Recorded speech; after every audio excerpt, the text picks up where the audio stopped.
Brought to you by the U.S. Department of Health and Human Services and the Ad Council. Early break with Sip and Jake. I called. You didn't return the call. Called a couple times yesterday. No, nothing. But I did hold it. I called first, and then I got this. I don't know where Sip was. If you're in the bathroom, I get he goes, hey, hang tight. I'm writing right now. And I don't know. I'm like, why are you whispering to me? He said it just like that. Hey, sit tight on that one. I'm writing right now. And I'm like, what is he doing? Is he in the bathroom or what? Where are you at? Can you give us the scoop on what happened? Yeah, where were you when I called you? Because I did call you back. Hang tight. Hang tight. I'm writing. Early break with Sip and Jake from 6 to 8 every weekday morning on 93.7 The Ticket. This is Lincoln's home for sports talk on the FM dial. Also online at theticketfm.com. On the internet, KNTK FM Firth, 93.7 The Ticket. Live from the heart of Lincoln, America. Welcome to Ticket Weeknights on 93.7 The Ticket and theticketfm.com. All right, welcome back into Ticket Weeknights. Once again, Harrison Arns on the ones and twos. This is What's Brewing with Chancellor Brewington, the host, as always, to my left. If you guys ever want to join in, start our Heyman text line, 402-464-5685. Streaming Facebook, YouTube, Twitch, Twitter, Allo Channel 961. Always a great way to put a face to the voice. And, of course, the Brewers, feel free to chime in. We'll read them as they come along. But nonetheless, Chancellor Brewington, I was going on, in my opinion, miserable Thursday night just because of the wind. I can't stand the wind, man. Yeah, the wind has been rough. It's better than some snow, though, so I'll take that. Yeah, see, that's where I think I'd rather take snow than the wind. Like, this time of year, I'd freak out if it was snow. Yeah, but wind drives me crazy. Really? Yeah, when I can't, like, my basic errands, like, if I'm just, like, walking outside, anything that's got a wide spread to it, like, it's just annoying. Yeah. And, like, trash cans blowing all over the place. Yeah, I could understand that. But it annoys me more than uncomfortable. I'll tell you what, none worse than some cold wind. Yeah, the two combined make me think about moving all the time. Some cold wind would do it. But yeah, that sounded good. The intro sounded good. The Brewers chime in. Oh yeah, the Brewers chime in. Yeah, get the Brewers in. Hit the text line, chat line, for the Brewers. But to start the show off, word of encouragement. You got one? If you got bad habits, try to drop them. Oh my gosh! As I'm looking across here, and nothing wrong with people that struggle with habits, but man, there's I'll just like even going through like some of my own finances the other day as taxes. April 15th reminder for all you guys, get those taken care of. Get them taxes. Yeah, get that done. But yeah, just going through, it's like, man, I spend money on dumb stuff all the time. Like not so much like addiction stuff, but I do know like if people got like nicotine problems, stuff like that, it's a tough thing. I'm not bagging on anybody, but yeah, that's the only thing on my mind as I was doing taxes earlier today. Is my stuff's more like, man, DoorDash, that was like $30. They need that night. Like that stuff's crazy expensive. Yeah. So I guess a little bit of financial wisdom. Cut back if you can. Yeah. Even if you're making a ton, it's nice to have a good cushion and not waste a bunch of money on stuff you don't need. That is a good one. I like that one. Or and to add on that, like I saw this one. What did it say? It said day one or one day. Day one or one day. What does that mean? So like you gonna this gonna be the first day you started, or you just go. It's just gonna be always a one day thing. Like one day I'm gonna stop this one day. Yeah, that always drives me nuts when you get to New Year's resolutions and everyone just kind of goes ham. Like say it's like, oh, my New Year's resolution, I'm gonna be on a better diet. Yeah. And it's like I'll start on New Year's though. It's like or start the day. Yeah. And then when you get to New Year's, it's gonna be even easier. Yeah. Like I think there's a statistic. You might gotta look this one up. What percentage of New Year's resolutions like end by February? I think like I want to say it was like 40 or like 40% of New Year's resolutions end by like the end of February. I'm gonna guess it's like 60-70%. Yeah, because unfortunately I've been part of that wrong side of that statistic. Right. Last year was like finally a success was reading, and I actually got that done. Oh, there you go. I mean, to be fair, like I just needed to get one book, and I would have beat last year. Yeah. Right, let's find this out here. What percentage of people drop their New Year's resolution? What was your guess? I think it was like 40%. Let's see. More than half Americans abandon their New Year's resolutions within the first 3 months.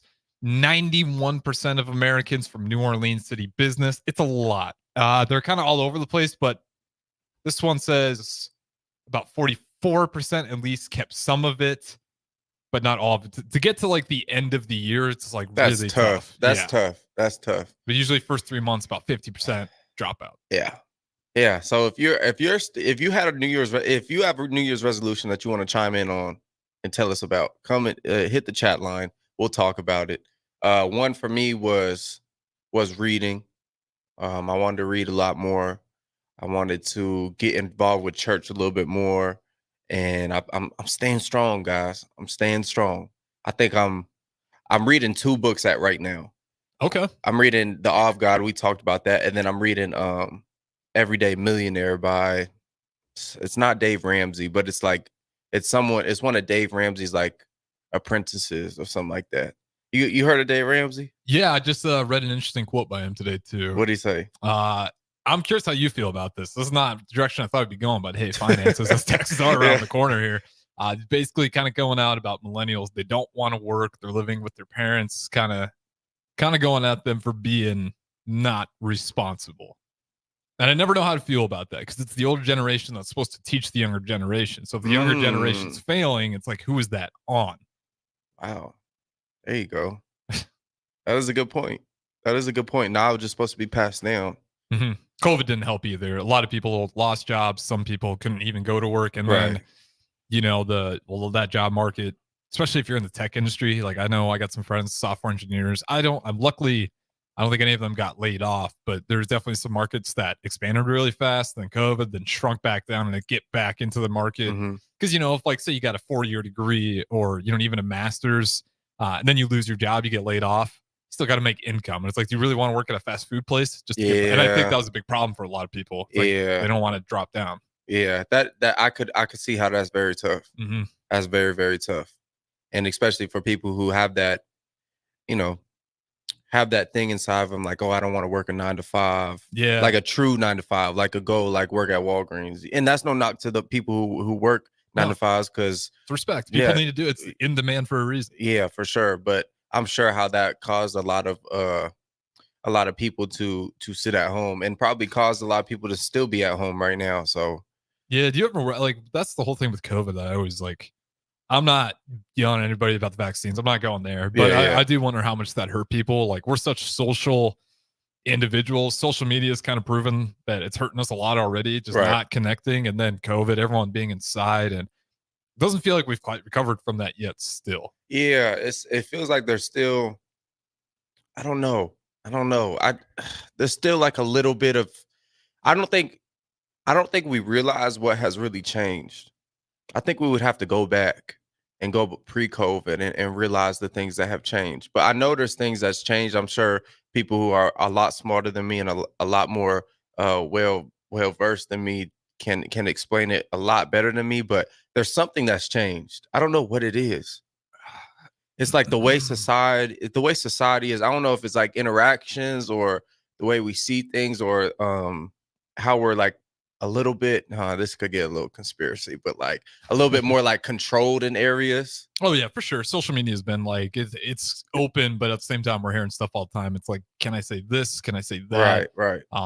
Might cost me a job. I mean, if I always kind of come down to this, and like, it's always sad, at least for me, because I'm hardcore patriot, man. I love the U.S. But I do feel like, especially, I wonder if you have the same thoughts. And I'm not saying everyone needs to go out and be religious or go do this and this, but it does feel like the things that used to unify the country, people together, there's less and less of things, common ground that unify us anymore. Maybe that's what it is. It just feels like everyone's just, especially this time, elections coming up, my Lord, just the people at each other's throats. When is elections?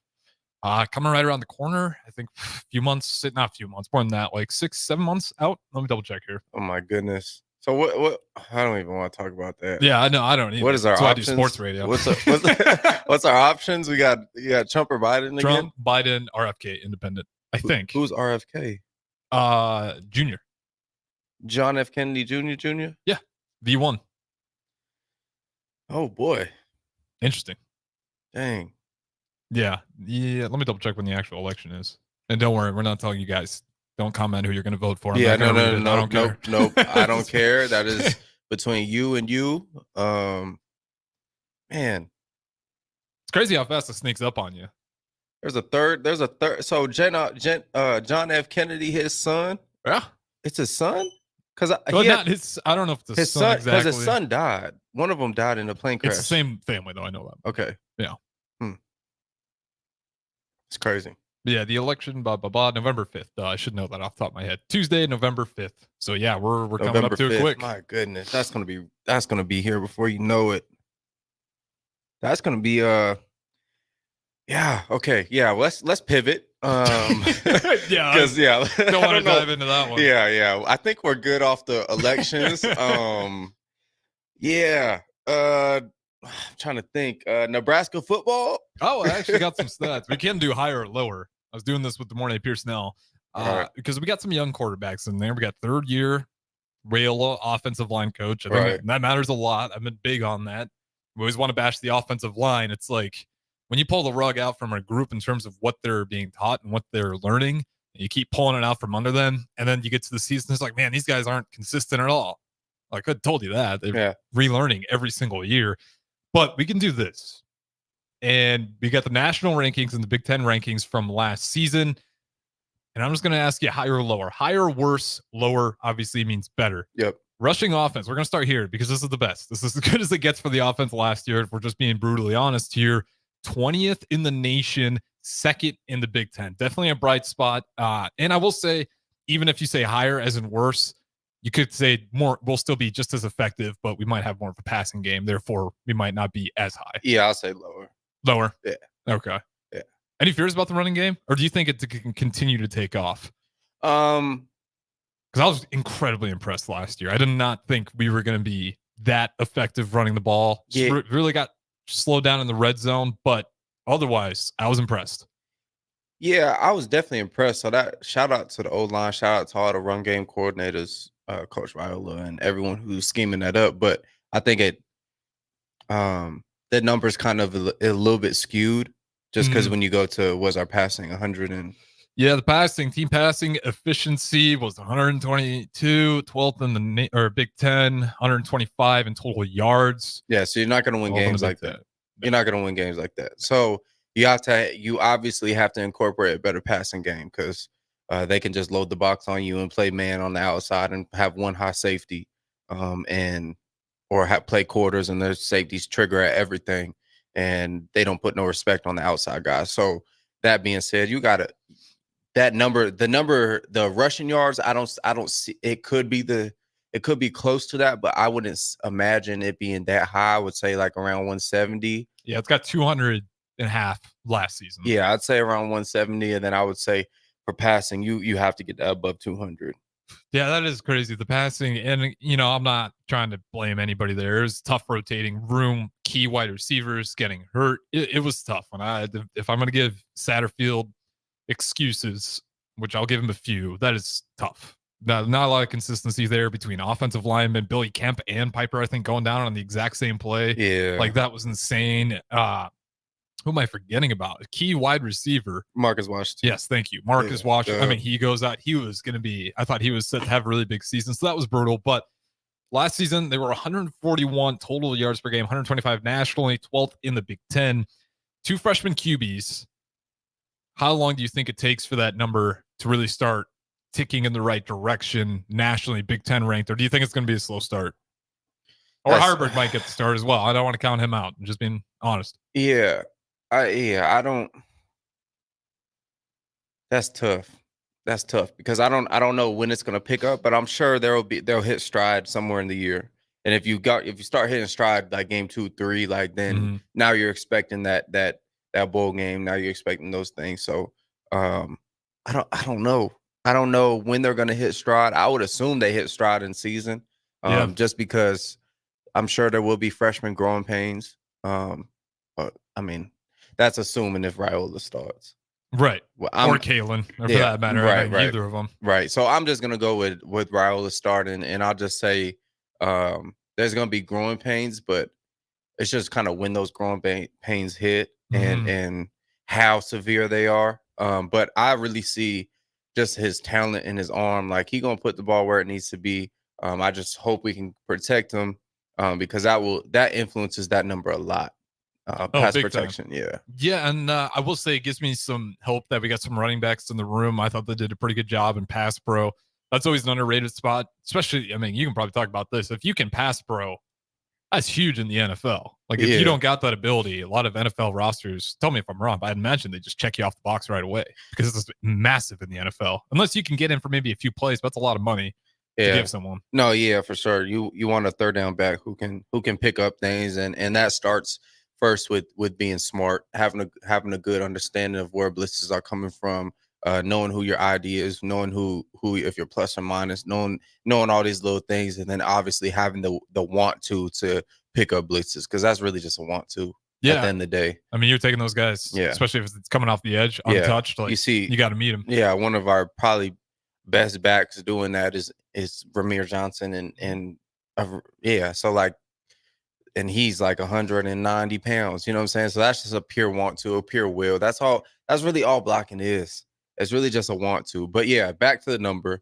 Passing offense, I would say it's at 100. Last year was 141, if I'm seeing that right. Yeah, 142 about 142. I would say somewhere around like 250, 240. I think that would be a good place. But I think I honestly think that's a realistic number.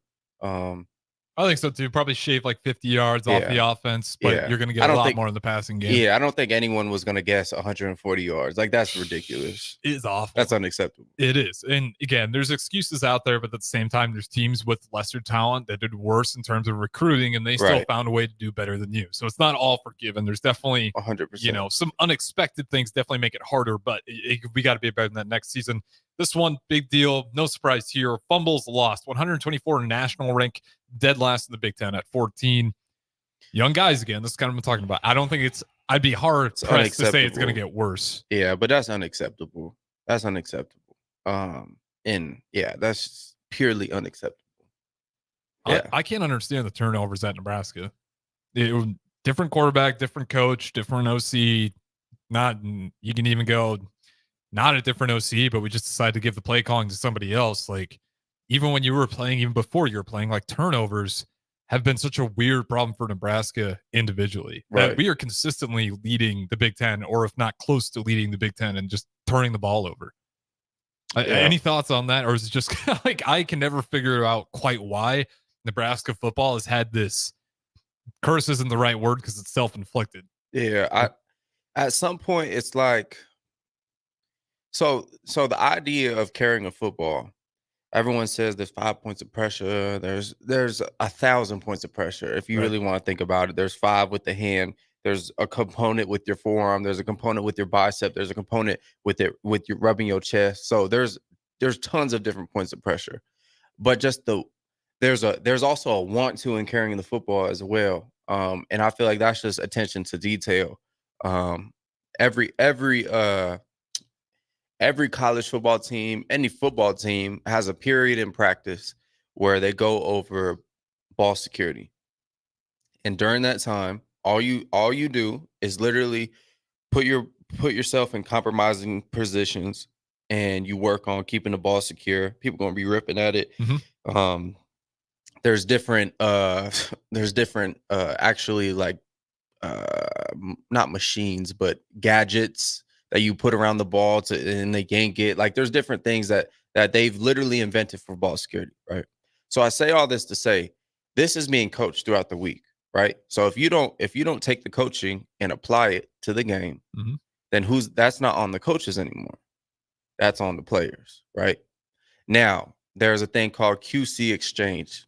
It's pretty simple. Center and quarterback exchange. So all they do is they get their snaps, they get all the different cadence. If we have a silent cadence, they're gonna get that. They got if they got a purple cadence, all these different things, right? So they work on that as well. Now, if you don't take those reps and apply it to the game, who's that on? It's on the players. Yeah. Right. And this is a little harsh, but I'm coming from a player. So I have to, this is just truth.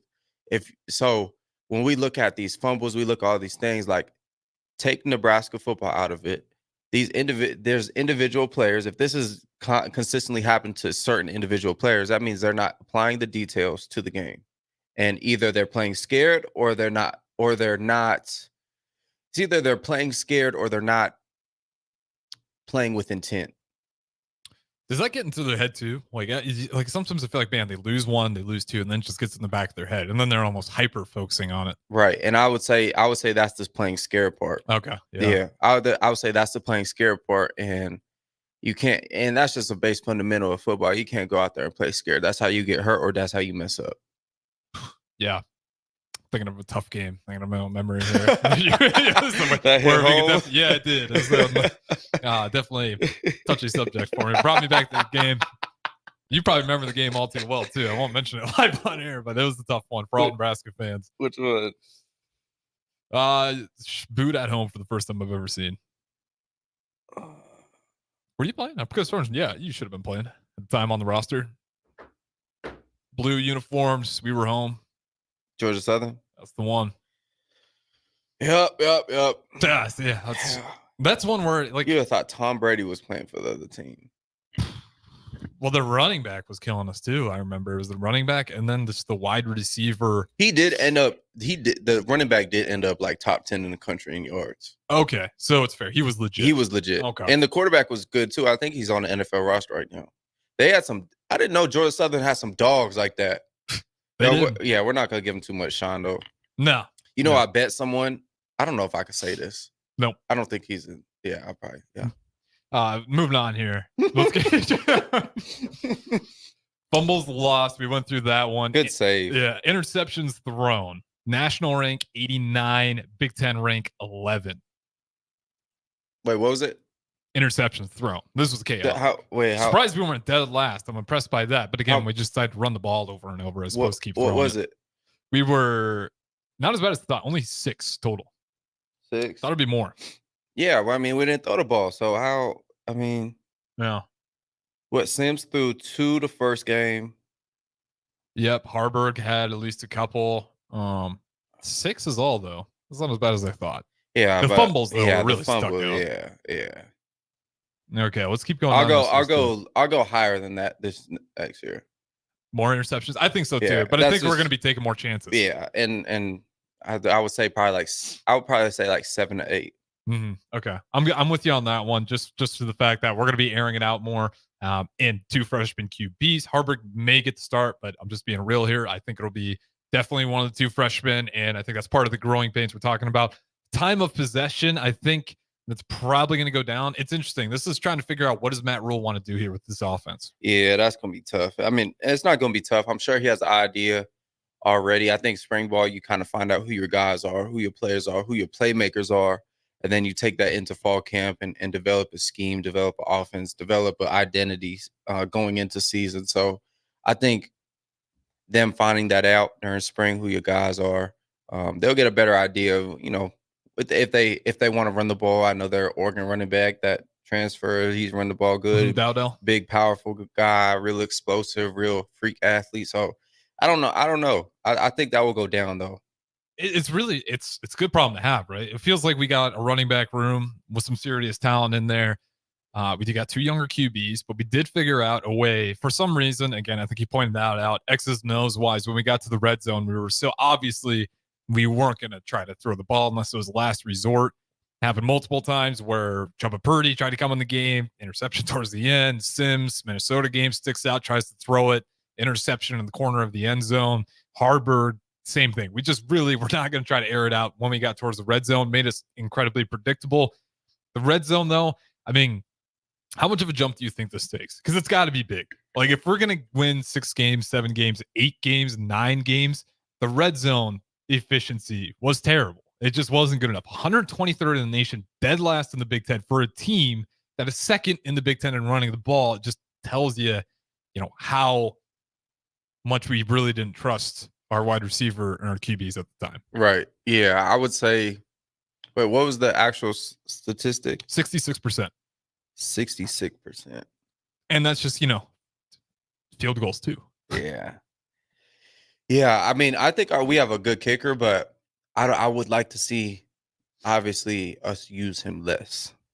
And that just means us executing in the red zone. But everything happens a lot faster. The margin for error is a lot smaller in the red zone. That's why it's really hard to score there, especially when you don't have a well-balanced offense, when you're super run heavy, and that kind of shortens the field, and you can't get certain runs. You can't hit the edge like you used to, like in the open field, and it slims down the passing game. I think when you open up the passing game, when you get in like a first and goal situation, you on like the 8-yard line, and you feel confident throwing the ball down there. I know everyone wants to run the ball, but when you feel confident throwing the ball, when you can throw the ball down there, that opens up the run game. Oh, big time. Opens up the run game. So I would just say, I think that's going to go up. It has to. Yeah, if we're gonna get to 6, it has to. Yeah, it has to. And I do think like we just got to quit stalling out there. And I really do think it was just incredibly predictable what we were gonna do. Yeah, like I could have. Because if you were, I mean, even being at 24, you probably could have scouted out a defense ready to stop Nebraska just about most of the time when we got to the red zone. Yeah, I would scout out a defense for the whole season. Are you trying to go that route one day, coaching? I mean, before we go to break here, maybe down the line, maybe. Okay, not quite on the mind yet, though. Yeah. All right. I know you're X's and O's guys, so I was a little bit curious there. But don't go anywhere. This is What's Brewing with Chancellor Brewington. The host, as always, to my left, Harrison Earns on the 1s and 2s. We got about 3 hours here of Ticket Weeknights. So again, we got this show, replay, and then the daily end from 11 to midnight. It's plenty left ahead. Don't go anywhere. We'll be back in just a little bit. Hi, this is Pastor Tom. Did you know there's a place kids can seek out help when they're away from home and something goes wrong? They find themselves in a difficult spot or even a dangerous situation. Maybe another child is bullying them or a stranger is following them. Perhaps on a date and things just go bad. In Lincoln, here's where they can find help. It's called Safe Place. Safe Place is a national program for children taking place in thousands of cities across the United States. The People City Mission is sponsoring this program in our community and has set up a number of businesses, fire stations, schools, and nonprofits around the city to become safe locations where kids can seek out help. They just need to look for the big yellow sign that says Safe Place on it. Then go inside and ask for help. We will be quickly connected to them and ensure they make it back home or to whatever resources are needed. If you'd like to find out more about Safe Place and ways in which you can get involved, just go to pcmlincoln.org. Remember, when we all do a little, we change a lot. Drinking and driving causes serious harm to friends, family members, and loved ones. In 2021, 65 people were killed in Nebraska by a car crash involving a drunk driver. Do not drink and drive. By drinking less, you can still be here for your loved ones. If you or loved one is looking for help, find a treatment facility near you at findtreatment.gov. For immediate support, call, text, or chat 988. Brought to you by Nebraska DHHS in partnership with SAMHSA. My early Alzheimer's diagnosis was hard to take. But it gave my mom and me more time to plan together. Talk to your family about seeing a doctor. Go to alz.org/time to talk. A message from the Alzheimer's Association and the Ad Council. I'm Chris Jackamick. I served in the United States Air Force and I deployed 3 times. So in 2017, I was serving as an Air Force First Sergeant. Our motto in that role is my job is people, everyone is my business. But unfortunately in that year, I would lose my own brother, Lance Corporal Adam Jackamick, to suicide. The majority of veteran suicides are from guns. I store my weapons securely, not only for myself, but for my family. Store all your guns securely. Help stop suicide. My service never stops. Brought to you by End Family Fire and the Ad Council. You never think cancer will happen to you. I smoked for over 40 years.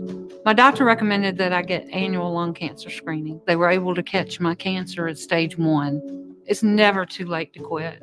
Even if you're still smoking, you need to ask your doctor about annual lung cancer screening. Just 30 minutes a year could save your life. Call the Nebraska Tobacco Quit Line, 1-800-QUIT-NOW, 1-800-784-8669. Paid for by Tobacco Free Nebraska. Aired with the Nebraska Broadcasters Association and this station. I get it, slip it, cuff it, check it twice a day. I get it, slip it, cuff it, check it in the morning and before dinner. I get it, slip it, cuff it, check it, and share it with my doctor. Nearly 1 in 2 U.S. adults have high blood pressure.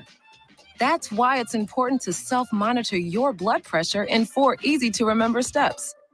it starts with a monitor. Now that I know my blood pressure numbers, I talked with my doctor. We're getting those numbers down. Get it, slip it, cuff it, check it. Talk to doctor now and share it. Be next to talk to your doctor about your blood pressure numbers. Get down with your blood pressure.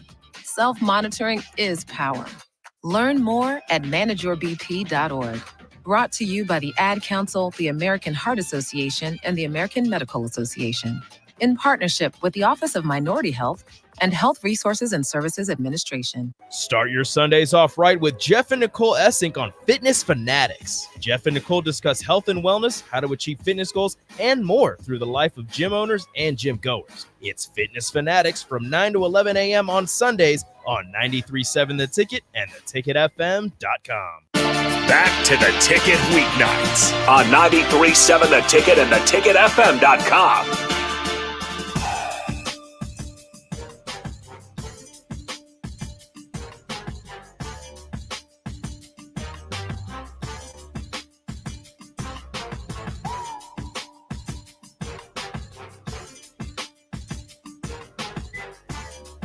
All right, welcome back into What's Brewing with Chancellor Brewington, the host, as always. To my left, Harrison Arns on the ones and twos. Appreciate you guys joining in. And I do believe we got the first brewer chiming in here, Big Red Bass. We'll get to that question in just a little bit here. But again, if you guys want to join, sorry to him and text line 402-464-5685. Facebook, YouTube, Twitch, Twitter, Allo Channel 961, as Big Red Bass did, chimed in on YouTube. We went through the offense. And I do want to get a quick quote because I missed this one today. And shout out Sam McEwen of the Omaha World Herald for asking this question. But he's basically asking questions on the running back spot. Emmett Johnson, Matt Rule's quote, Emmett evolving into a guy who can take games over. And I will say, felt like I saw a lot of that last year. What are your thoughts on Emmett Johnson next season? Because he's a guy that I felt like he wasn't out there enough at times. I get it was a little bit of running back room by committee, but he was a guy on track for 1,000 yards if he would have played every game. Yeah, I think it's cool because when Emmett first came in, it was my last year, and I was like, man, this dude hungry.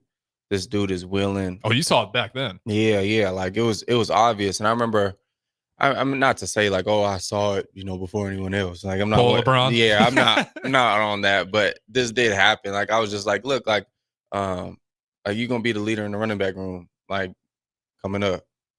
I remember I just told him, I don't know why. I just saw it in him. Like, you're gonna be a leader in the running back room. Like, I know, like, I'm sure, like, because at the time, like, they had AJ Allen and all these other guys, like, kind of there. And I was like, you gonna, bro, just keep working. Like, the work gonna put you ahead. Because it was just a different hunger. There's a different fire inside of them that you could just smell it. Like, oh, this dude want it, and this dude is willing to put in the work. I remember running stadiums, and I don't know. There's just certain people that come around you like, oh, this dude just a little different. Yeah, they just don't stop. And they don't care what anyone thinks. That's always impressive, especially when you get to your level, because you're talking about the maniacs of the maniacs. Because everyone there is good. Everyone there had to grind a lot and had to be somewhat of a, just a maniac about football. And then to get a maniac within the maniacs is always like, that's how those guys stick out. I always think about, like, guys like David Goggins. Like, there's the extreme, and then there's the extreme of the extreme. So Emmett Johnson, obviously we don't get to see all the practices, but if you watch the games, I can definitely believe that one. So something to look forward to, but we'll keep this going here. Got this question from Big Red Bass. What did you think about the injuries last season? Seems like more than in the past. And kind of just to add on to that, how'd you evaluate a team like last season with all the injuries? Defensively, it wasn't as bad, but offensively, again, that was just incredibly hard to judge. Just take turf away from all college football arenas. Is that just purely for TV spectatorship? I know I feel like that the NFL, it's the only reason. It's cheapest. Cheaper. Yeah, but they can afford it. But I just wonder if it's more just like, on TV, it doesn't look as good with the brown spots after it gets chewed up a little bit. Well, the maintenance on it is very expensive. I can believe that. Yeah. Yeah, you're right. I feel bad. NFL teams just don't quite make enough of that. But I'll give a real answer, though.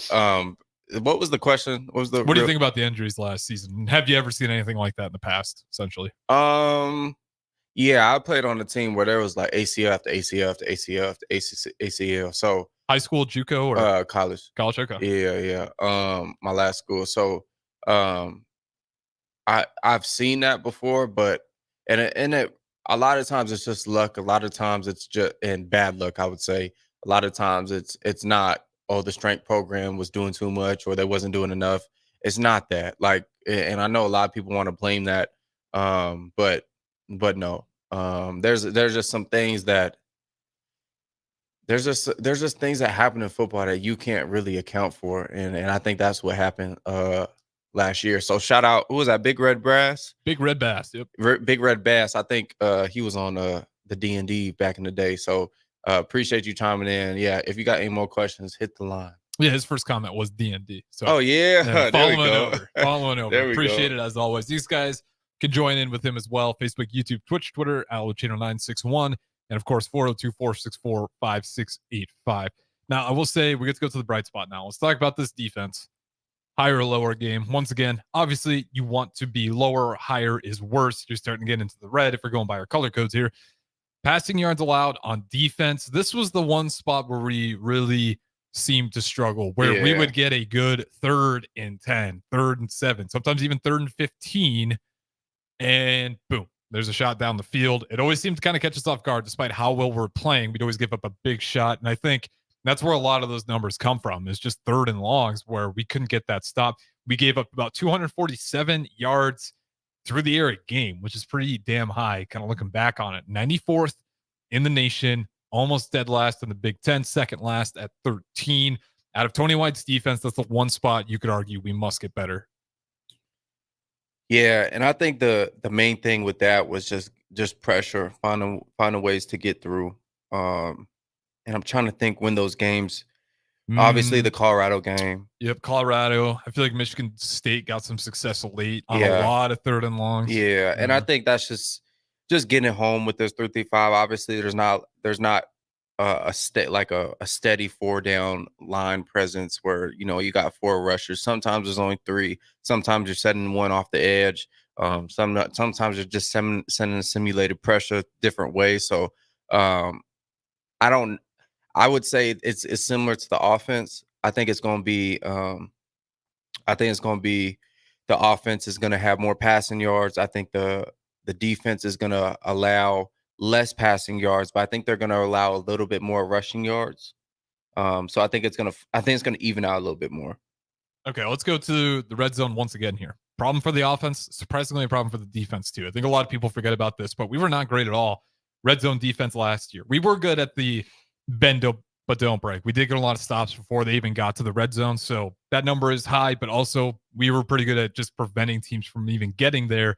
But teams scored 89% of the time when they did get to the red zone, 108th in the nation, 12th in the Big Ten. Is that going to get better as well this year? Oh, wow. I didn't realize that. Yeah, we struggled in the red zone. We were good at preventing teams from getting all the way there, but it was almost a given. Yeah, I would say also the fumbles played a huge part in that. Yeah, that's true. We were giving up tough red zone flip spots. field like that sometimes. Like there was Colorado. Or Illinois. Like there was plenty of times where they fumbled the ball coming out, meaning the offense is coming out of their own territory, on their own 10 and end up fumbling the ball, and defense got to take over right then and there, or they fumble on the 30 and now they get a first down. They already in the red zone. So I would say the turnovers played a huge part in that. I think the turnovers played a good part in the passing offense as well. Turnovers affect every part of the game. Yeah, just like momentum wise too. It just kill you. Because the thing about quick turnovers, and a lot of people don't know this, in the offensive mind, once there's a big turnover, like big plays, usually offensive coordinators want to take chances at big plays right off of the turnover.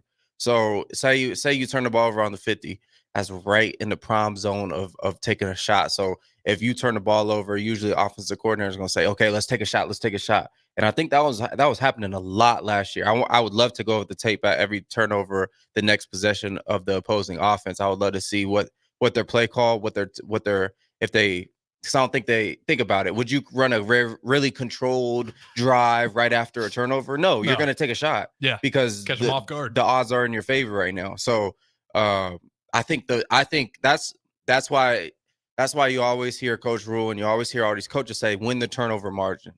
That means you always want to be +1 or +2 or even 0. You never want to be -1, -2, -3, -4. That's what you don't want to be. So, and that affects the whole game. Turning the ball over affects the whole game. That's why the winning percentages of a team that is minus in the turnover margin usually are very high to lose the game. Did we win the turnover margin once? I don't last season. I think like conference games. I'm talking Big Ten teams. Purdue. No. Was it Purdue or Northwestern? No, Northwestern. He threw a pick. It might have been Northwestern. Didn't we throw a pick like right? Yeah. Does anyone know? Hit the text line if it might be Purdue. Let's see if we're onto something here. But I just know that was an ugly stat, and it's always just frustrating because it's something we harp on all the time, and we can't ever see. No, definitely not Purdue. Oh, buddy, fumbles lost 4. Oh my goodness, yeah, that was. But it was close. We forced 1 fumble and 2 interceptions, but you get 3 turnovers. You're giving up 4. Yeah, that wasn't just a lingering problem for Husker football here. That's just got to change. I know it's not entirely on the coaches. It's a hard thing to pinpoint who's at fault there, but it's bizarre that it's not just Matt Rule, it's not just Scott Frost, it's not just Riley, it's not just Pelini. It just goes on and on and on. Right. You got to fix it if you want to win games, important games, playoffs. You're never going to get there if you turn the ball over all the time, and I think everyone's aware of that one. Yeah. Common sense there. This one I'm curious about. Fumbles recovered and just interceptions. We'll throw them together. Interceptions, 4 on the season. Not great, not horrible either. There was only 4? Only 4. And they're by 2 players too. Yeah. Javen and Tommy Hill. Mm-hmm. Tommy Hill really came to light. He's going to be a bright spot, and Javen. I think both those guys, especially Javen. That's crazy. There's only 2 people who got picks last year. Oh, didn't Q finally get one?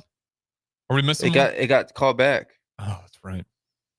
That's a bummer. Is that right though? There's only been 2 picks. There was only 2 people who got picks last year. It was a big problem for us. Fumbles recovered 2, so 6 total here. Who caused? Phelan Sanford and Javen. Mm-hmm. Man, Javen all over the place. Yeah, just a turnover king. But like, what is that for defenses? It's like, I do think part of it is just year one. Tony White. I'm not going to freak out over it because I do think you got to get comfortable before you start playing fast and loose. Great point. I think as a player, once you're in a system for the second year, third year, like there's just different things. Like, okay, I remember I was playing this coverage. I remember we were in this play. And this opened up in this way. Now I can attack this a little bit faster. I'm a little bit more comfortable. I've seen this a little bit more. I've been through not only one fall camp in a season, but I've been through a spring ball in this defense, another fall camp, and now I'm in my next season. Like, so there's a lot of football being played, a lot of comfortable habits, a comfortable just on the visual side of things. You've seen things, and you formed good habits within that defense. So I would say not only good habits, but there's also a thing that we call like chemistry. Oh yeah.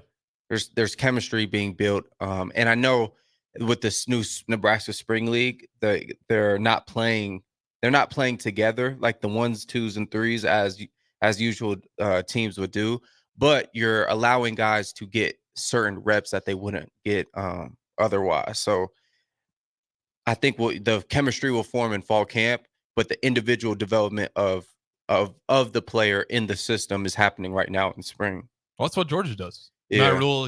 Matt Rule must really, and it's smart. Oh, right? Georgia does this? Yeah, they kind of do the same style practices with the groups so they get more reps, at least according to like Matt Rule. And I think Matt Rule smartly takes few notes, sees what Georgia's doing. I mean, they were the ones to finally figure out a way to compete with Alabama. They deserve a lot of credit. So it's smart, right. Pay attention. What are those guys doing? And he could have been doing this at his other stops. I haven't looked that far into it. But again, it's important to point out because you look at Georgia. I mean, hey, they got guys.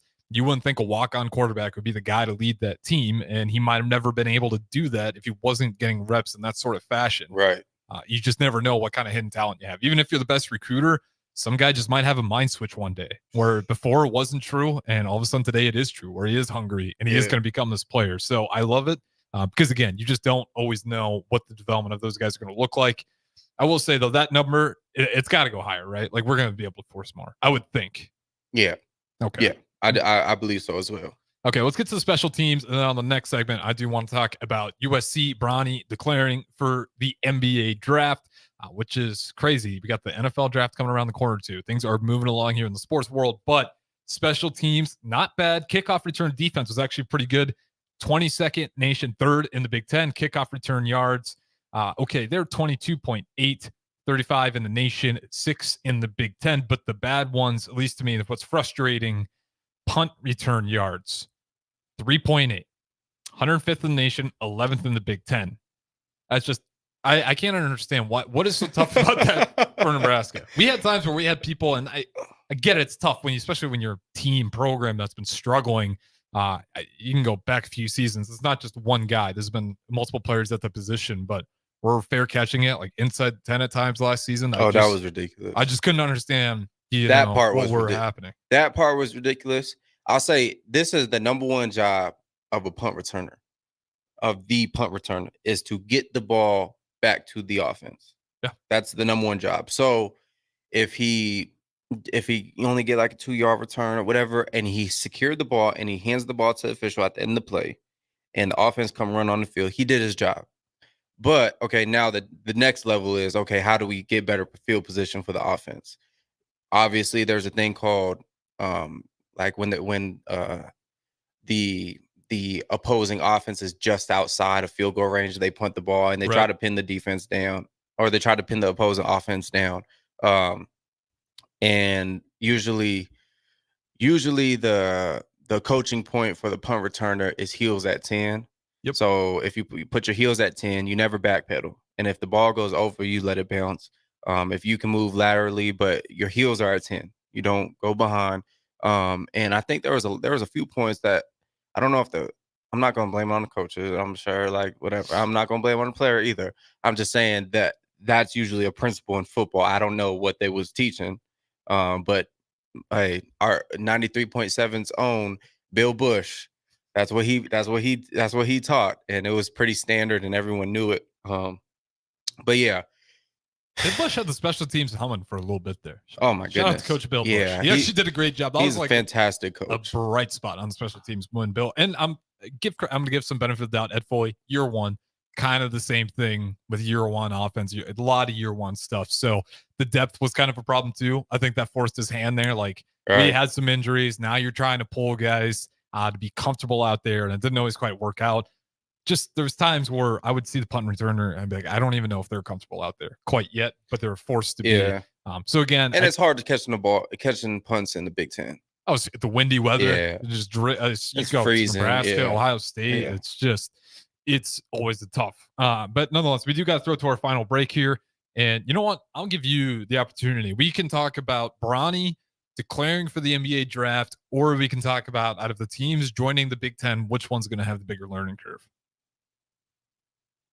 Which would be USC, Oregon, Washington, and UCLA. Yeah, let's do that one. All right. I like that one as well. We'll throw it to break here. Don't go anywhere. What's Brewing with Chancellor Brewington? The host is always to my left. Harrison Arns on the ones and twos. We'll talk to you guys in just a little bit. Mario fue pintor más de 30 años. Cuando me dijo que se le estaban olvidando las cosas, fue difícil. Un día me dijeron que pintara el marco del lado por dentro y pinté el lado de afuera. Yo le diría a la gente que le diga a su familia lo que está pasando con él. Si algo se nota diferente, podría ser Alzheimer. Es momento de hablarlo. Visita alz.org/nuestras historias para saber más. Un mensaje de The Alzheimer's Association y The Ad Council. Do you need motivation to get to the gym on the weekend or even in general? Tune into the Movement Hour each Saturday from 10 to 11 a.m. Movement Academy owner Robert Kuhlman will host the show as he introduces new ways to stay in shape. The Movement Hour every Saturday morning from 10 to 11 a.m. on 93.7 The Ticket and theticketfm.com.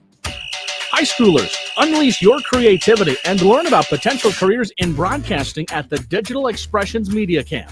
Have fun, make friends, and get hands-on experience with video and radio production June 9th through the 14th at the University of Nebraska at Kearney. Scholarships are available from the Nebraska Broadcasters Association, and spots are limited. Learn more at digitalexpressionscamp.com.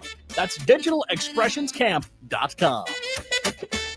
Whether you like fishing together or fishing to get away, for the thrill of reeling in a big one, or just going out to have a good time, on the banks of your local pond, at a bend in a river, or on one of our many lakes and reservoirs, you'll always find the perfect place to cast a line. Here, beneath Nebraska skies. Start planning your next fishing adventure today at letsfishnebraska.com. Sponsored by Nebraska Game and Parks, aired with the Nebraska Broadcasters Association and this station. Early break with Sip and Jake. I called. You didn't return the call. Called a couple times yesterday. No, nothing. But I did hold it. I called first, and then I got this. I don't know where Sip was. If you're in the bathroom, I get he answers, he goes, Hey, hang tight. I'm writing right now. and I don't know. I'm like, why are you whispering to me? He said it just like that. Hey, sit tight on that one. I'm writing right now. And I'm like, what is he doing? Is he in the bathroom or what? Where are you at? Give us the scoop on what happened there, where were you when I called you? Because I did call you back. Hang tight. Hang tight. I'm writing. Early break with Sip and Jake from 6 to 8 every weekday morning on 93.7 The Ticket. I believe every child can succeed. I'm Jenny Benson, president of the Nebraska State Education Association. Research shows that children do a better job in school when parents are supportive. In Nebraska, parents have a long tradition of being involved in our public schools. That's one reason our students consistently score in the top 10 on national tests. Working together, we can help every child succeed. Sponsored by the Nebraska State Education Association, aired by the Nebraska Broadcasters Association and this station. Drinking and driving causes serious harm to friends, family members, and loved ones. In 2021, 65 people were killed in Nebraska by a car crash involving a drunk driver. Do not drink and drive. By drinking less, you can still be here for your loved ones. If you or a loved one is looking for help, find a treatment facility near you at findtreatment.gov. For immediate support, call, text, or chat 988. Brought to you by Nebraska DHHS in partnership with SAMHSA. Hey, it's me, your cell phone. We need to talk about something serious. I know you love me, I know you like using me wherever you are, but I feel like this isn't working out when you're driving. I know you may think that it's possible to focus both on me and the road, but I just don't feel the same way. I think we should spend time away from each other when you're driving. It's for the best. Visit StopTextStopWrecks.org. A message brought to you by the National Highway Traffic Safety Administration, Project Yellow Light, and the Ad Council. Back to The Ticket weeknights on 93.7 The Ticket and theticketfm.com.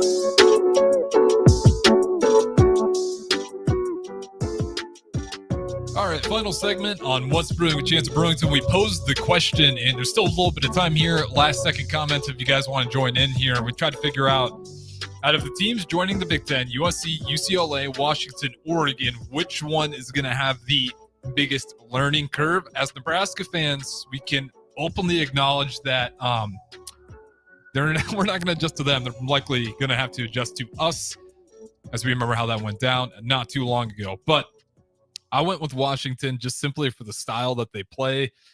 It's not quite the same as the Big Ten, but I do think out of physicality, I understand they lost a lot of talent, but I do think they have good development. I do think they have a better offensive line than most of the others joining. I think UCLA is probably going to struggle the most because their defense is much like USC's. They bleed a lot, but their offense is even worse than USC's, to where, if they're giving up a ton of points, I don't know how effective they're going to be trying to score in the Big Ten. Even a team like Oregon, the 2 times they played Nebraska, they come down here, they look like they get to jump on us early, but as that Big Ten kind of grind wears on, gets towards the end, you see Nebraska. I think they won the last 2 meetings with Oregon, if I remember correctly. Yeah, it's tough because I always look at defensive play to see what type of team they are. Mm-hmm. And I think Oregon historically has always had a lot better, a better sound defense in the Pac-12. And obviously, I would say that the anchor of defensive in the Pac-12 has always been Utah.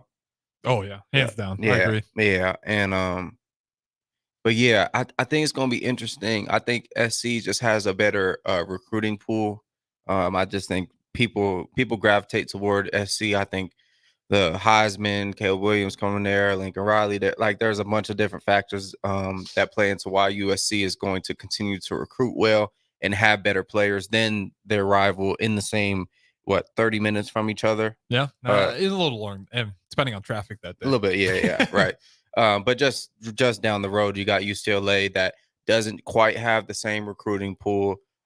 Great facilities, great everything, but I just don't know why they just never. I think it's a basketball school problem. Yeah, I think that's kind of where they got stuck. Yeah, yeah, that's a good point. Do you look at that like when you were looking at Nebraska, like say, like if a team like Kentucky or Duke or North Carolina recruited you, would you look at that a little differently, being like that's a basketball school? Or would you not care at all that the fan base is more focused on this sport than that sport?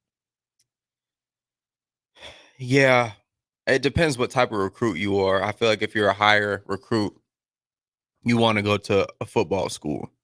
But if you're just trying to get in where you fit in and you just want to have a good career or you want to get on the field. Yeah.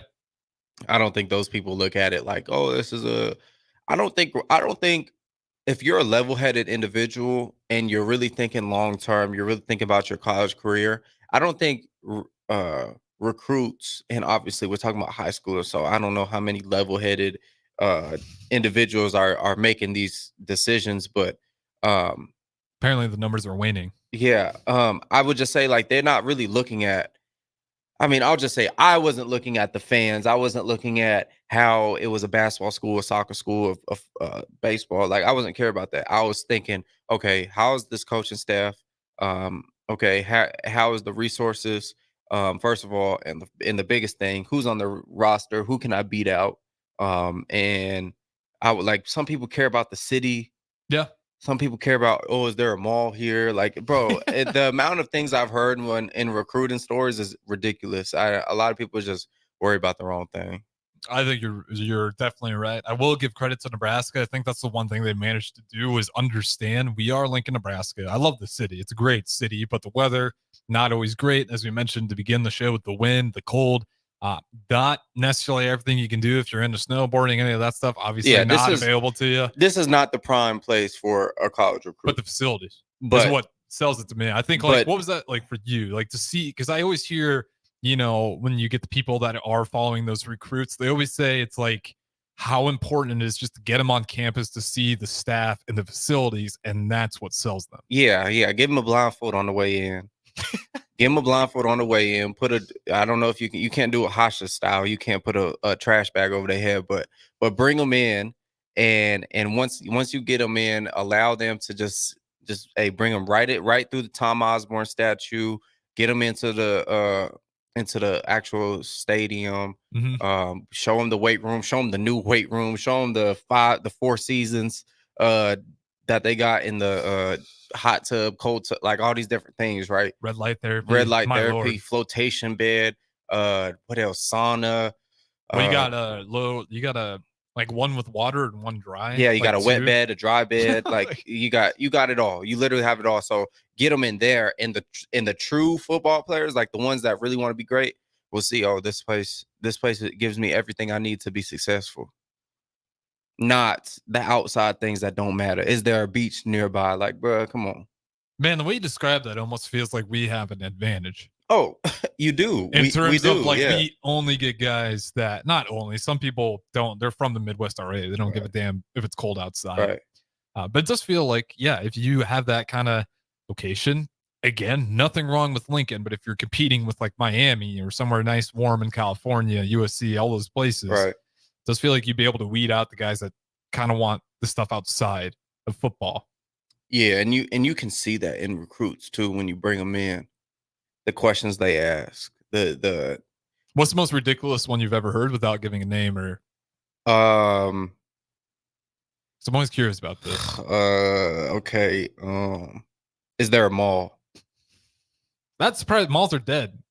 I've heard someone ask, well, I mean, this school got a mall nearby, and like it's like that's crazy. I said, oh, brother, you're not ready to play football. You was not ready to play football. Talking about a mall.